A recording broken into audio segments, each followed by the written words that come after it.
تیسرا رکن جو ہمارے پاس ہے وہ کیا ہے؟ عاقدان، دونوں طرف کے خرید اور فروخت کرنے والے شخصیت ہونی چاہیے، یعنی خریدنے والا بھی آدمی ہونا چاہیے، بیچنے والا بھی آدمی ہونا چاہیے، ٹھیک ہے؟ تو دونوں طرف سے ہونے چاہیے۔ اب ایک طرف سے مرد ہو، دوسری طرف سے عورت ہو، کوئی حرج نہیں، لیکن ہے کیا کہ ایک طرف خریدنے والا ہے، دوسری طرف بیچنے والا ہے، یعنی اس کا مطلب یہ کہ انسان اپنے اوپر بیچ، اپنے اوپر خرید نہیں سکتا ہے۔ کیوں؟ کیونکہ یہاں پر دو طرف کے لوگ نہیں ہیں، ٹھیک ہے؟ تو یہ نقطہ یہاں پہ معلوم کرنے کی ضرورت ہے کہ دو لوگ ہونے چاہیے خریدنے اور فروخت کرنے کے لیے۔ تو عقد کے اندر ساتھیوں یہ تین رکن ہونا ضروری ہے، جس طریقے سے میں نے آپ کو تفصیلاً نہیں بتایا ہوں کہ پہلا کیا ہے کہ صیغہ ہے، دوسرا ایجاب اور قبول ہے، تیسرا عاقدان ہے جو دونوں عقد کر رہے ہیں۔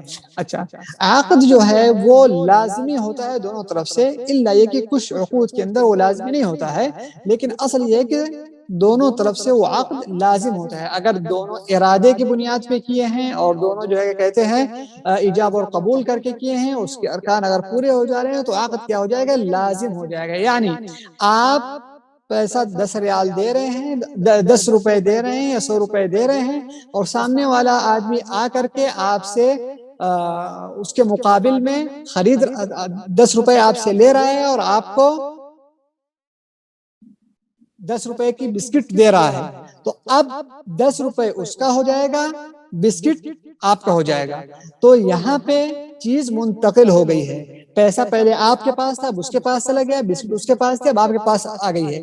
اب اگر یہ کیفیت رہی، آپ دکان سے نکل گئے تو کیا ہو جائے گا؟ بیع لازم ہو جائے گا، بیع لازم ہو جائے گا، اور اس کے اندر پھر اب واپسی کا امکان نہیں ہے۔